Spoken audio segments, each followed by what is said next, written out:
Just below Twin Falls' iconic Perrine Bridge is Centennial Waterfront Park, your launch pad for canyon adventures. Whether it's paddling the snake, hiking through waterfalls, or if you're looking for a high-flying way to get your adrenaline fix here in the Snake River Canyon.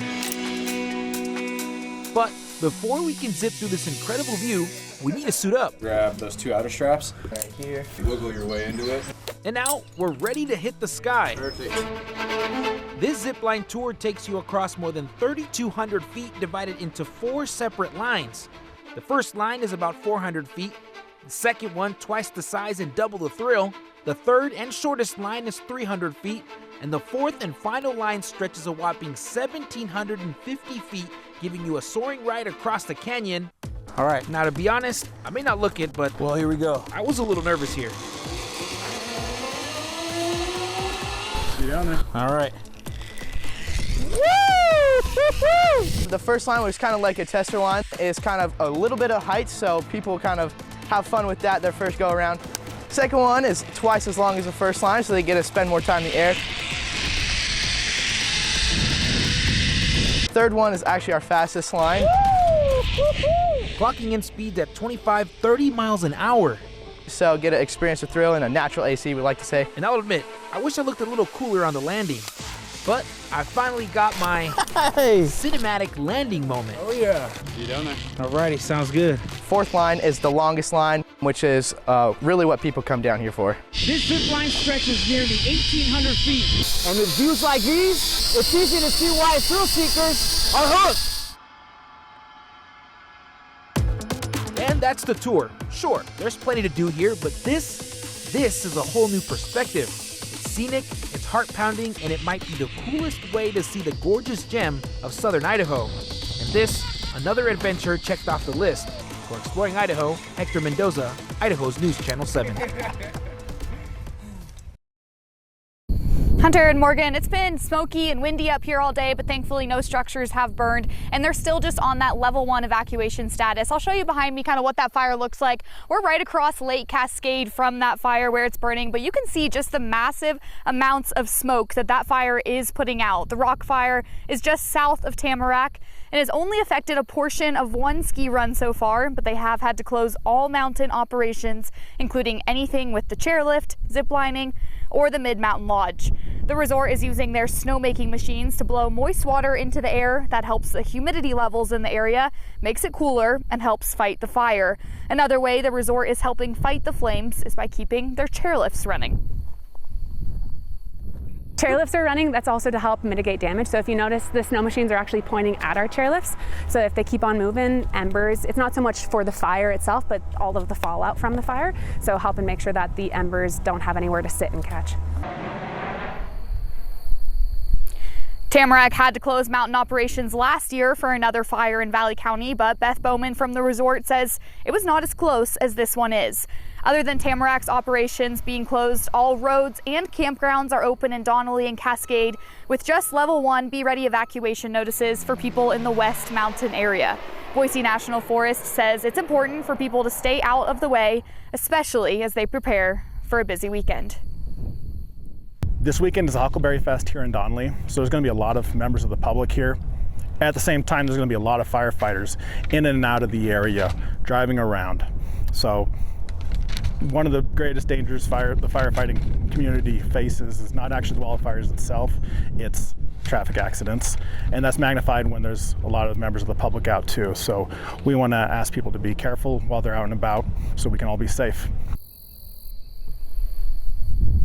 Firefighters are working to build a containment line and prep defensible space for the fire. There are 200 fire personnel on the fire and about 20 fire suppression aircrafts flying to keep everyone safe. So there are the normal fire operations, but like you saw there, Tamarack is helping with some other unique firefighting operations. So we'll have all of the latest for you on the news tonight at 10. It's unfortunate they're having to deal with this again in their backyard as they previously. When you think of wildfire smoke, you probably think about what it looks like or what it smells like. But what if I told you it can actually change the chemistry of our air near the ground and far beyond surface level? tens of thousands of feet above us. During the summer and fall seasons, wildfire smoke can plague our skies. The stronger the fire is, the stronger the heat flux is, the higher the plume can go. Rajesh Kumar is a deputy director at the National Science Foundation's Center for Atmospheric Research. Based in Colorado, he studies weather patterns and climate shifts around the world, including right here in the Pacific Northwest. We are going to see very, very high particulate matter level near the wildfires, and probably that becomes a dominant pollutant in the Pacific Northwest. As smoke rises, it enters different layers of the atmosphere. Near the surface, it mixes with sunlight and other pollutants. That reaction creates ground-level ozone, often called the bad ozone. During the wildfires, then when we burn the biofuel like the trees, the grass, and other things, they emit a lot of species like carbon monoxide, nitrogen oxides, volatile organic compounds. And these are called ozone precursors. So sunlight is crucial. Then the reactions in the presence of sunlight, they lead to the formation of ground level ozone. And the hotter the weather, the more likely pollution will build up, right where we live and breathe. But the process doesn't end there. Some wildfire smoke plumes, especially from large or long-lasting fires, are strong enough to reach the stratosphere. National Weather Service meteorologist Jay Breidenbach says he's seen this before. When we get these really hot fires, that creates a more robust smoke plume, and that can carry it much higher. Some of the fires that we saw around Idaho last year had pyrocumulus clouds, and these are like thunderstorms that the fire is creating, and sometimes that can carry smoke 40, 50,000 feet in the air. Once in the stratosphere, smoke behaves differently. Under certain conditions, it can help break down the good ozone layer, the one that protects us from harmful ultraviolet radiation. If the ozone layer is not there, then these harmful ultraviolet radiation, they would come down to the surface and affect human beings. So that's why that is called good ozone, right? Because it is protecting us, it is necessary for our survival. This interaction doesn't happen with every fire, but as wildfires grow more extreme and frequent, the risk to the stratosphere increases. I would say over the last decade we have had more episodes of smoke in the Pacific Northwest, here in Idaho as well. It seems like every August through the middle of September we run into these really smoky times here in the Pacific Northwest, and that is more than it was, say, 20 years ago. From the ground, wildfire smoke may just look like a hazy sky, but up here, this Doppler radar helps scientists see what our eyes can't.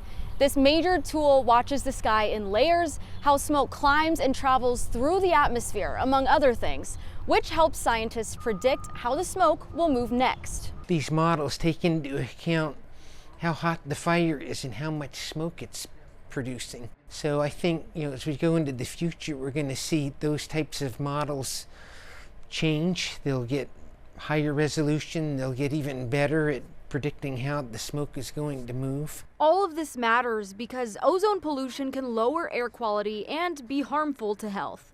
The bottom line is wildfire smoke isn't just a problem for the Pacific Northwest or just for summer. It's a growing issue that starts with fire and ends with chemistry high above our heads and right where we breathe.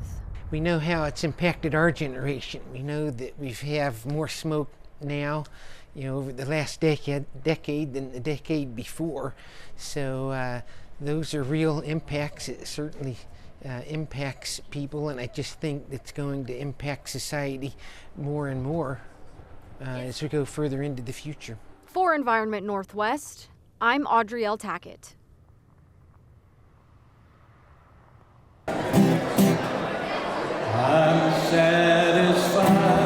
Today we'll be hosting 700 or 800 people who will come in and have a beautiful Thanksgiving meal. We've been doing this for 23 years, and because we have constituency and shelters in both cities, Boise and Nampa, we want to make sure to offer the same thing in both cities. What was the hand? going through a lot of troublesome times right now, and it's hard to find, I think, for people to find a little light in the world right now, and I think that's exactly what the mission is here to do.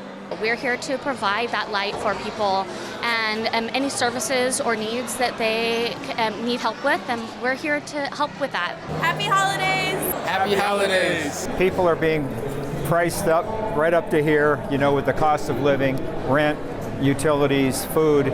So it's just a really hard time for a lot of families. For all of us on the rescue mission team, it is such a blessing to be able to serve so many people. I love this.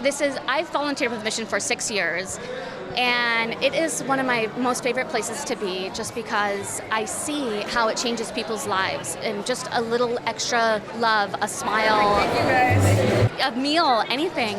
But just to be able to be seen and heard and know that you are loved is one of the most wonderful things that we can do for our community. I'm serving turkey. I'm serving stuffing. I'm serving mashed potatoes. I'm serving gravy. Green beans. Delicious cranberry sauce today. I'm serving the rolls today and the butter. Hundreds of people from the community are all through this building all day long as volunteers with the rescue mission. Happy holidays! Happy holidays! Happy holidays! One of the biggest things about volunteering, I can speak for myself, is that being able to give back. My favorite thing is probably the ham.